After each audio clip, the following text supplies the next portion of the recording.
আসসালামু আলাইকুম দর্শক, ওয়েলকাম জানাচ্ছি পারুল ফুড কিচেনে আর একটা নতুন রেসিপি দেখার জন্য। আজকে আমি শেয়ার করতে চলেছি ট্যাংরা মাছ রান্নার রেসিপি। এ ধরনের দেশি মাছ খেতে অনেক মজার হয়, তবে মাশাআল্লাহ কালারটা অনেক সুন্দর হয়েছে। চলেন তাহলে আমি এই ট্যাংরা মাছ কিভাবে রান্না করেছি তার প্রস্তুত প্রণালী দেখে আসি। মজাদার এই রেসিপি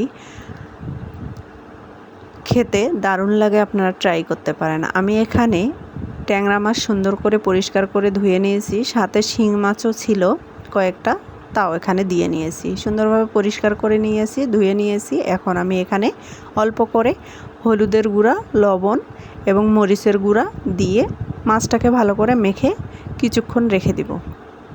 আমি যেহেতু মাছটা কাঁচায় রান্না করব, এজন্য একটু মাছের ভিতরে সব কিছু যেন সুন্দরভাবে প্রবেশ করে, এজন্য একটু আগে এভাবে মেখে রাখার চেষ্টা করবেন, তাহলে খেতে কিন্তু দারুণ লাগবে।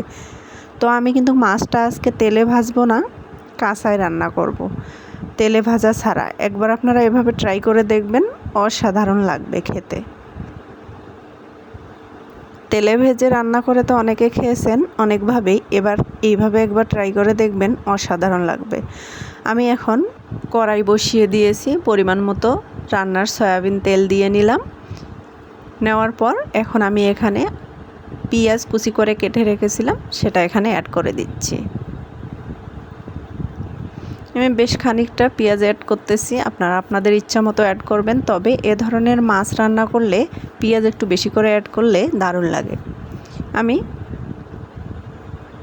5-6টা কাঁচামরিচ কেটে রেখেছিলাম ফালি করে, সেগুলো এখানে অ্যাড করে দিলাম। একটু নেড়ে চেড়ে নিচ্ছি। নেওয়ার পর এখানে আমি হাফ চামচ আদা বাটা এবং হাফ চামচ রসুন বাটা অ্যাড করব। আদা বাটা এবং রসুন বাটা অ্যাড করার পর আমি কিছুক্ষণ নেড়ে চেড়ে একটু ভেজে নিব, যাতে আদা রসুনের কাঁচা গন্ধটা দূর হয়ে যায়। তারপরে এখানে আমি অ্যাড করে দিব অল্প পরিমাণ আলু। আমি বড় সাইজের 2টো আলু এখানে কেটে নিয়েছিলাম কুচি করে, বেশি মোটা না আবার বেশি চিকনও না, এভাবে কেটে নিয়েছিলাম।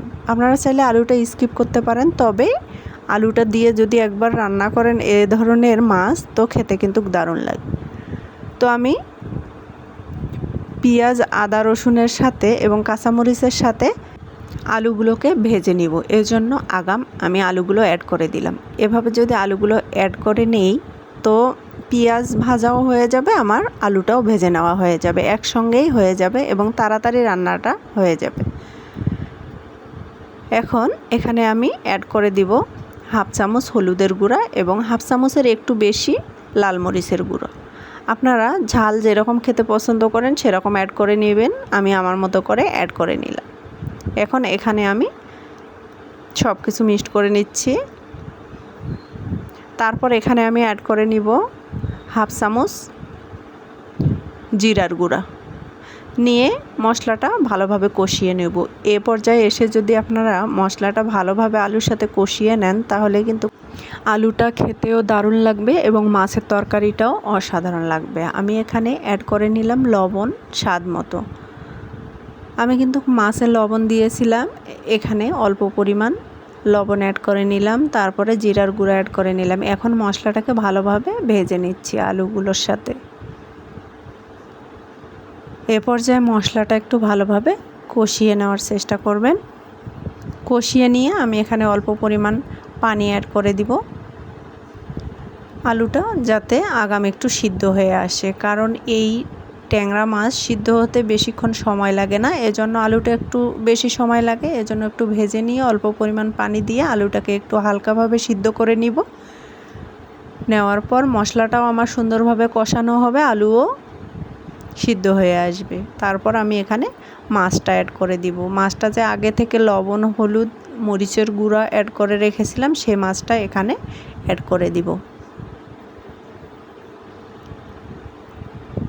আমার কিন্তু মশলাটা দেখেন সুন্দরভাবে কষিয়ে নেওয়া হয়ে গেছে, মশলাটা থেকে তেল ছড়িয়ে আসতেছে। এখন কিন্তু আমার মশলাটা কষিয়ে নেওয়া শেষ।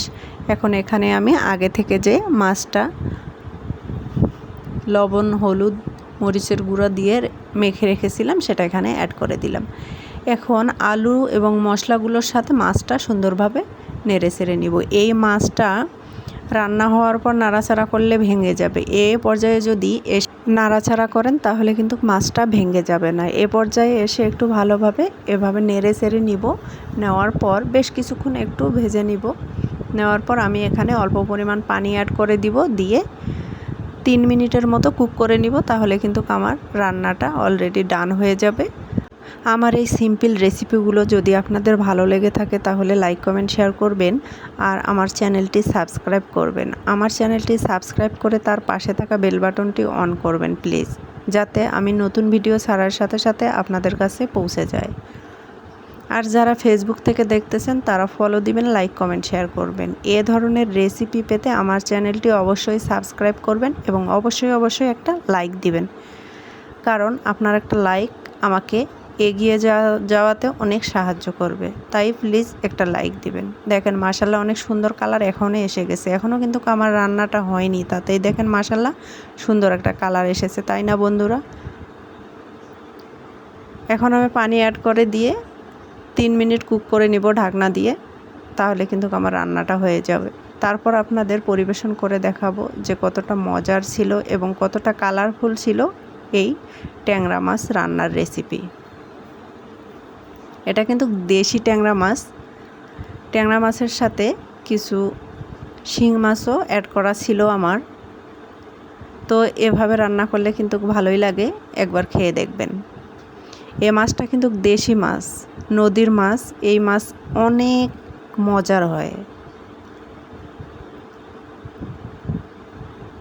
তো দেখেন ঝোল কিন্তু কমিয়ে এসেছে। আমি কিন্তু গায়ে গায়ে ঝোল রাখবো, একবারে ভাজা ভাজা করব না। একটু মাখো মাখো অবস্থায় আমি এটাকে নামিয়ে আপনাদের পরিবেশন করে দেখাচ্ছি যে কতটা লোভনীয় ছিল এই রেসিপিটা। এই ট্যাংরা মাছের রেসিপিটার কালার কীরকম হয়েছে আপনারা কমেন্টে জানাবেন প্লিজ।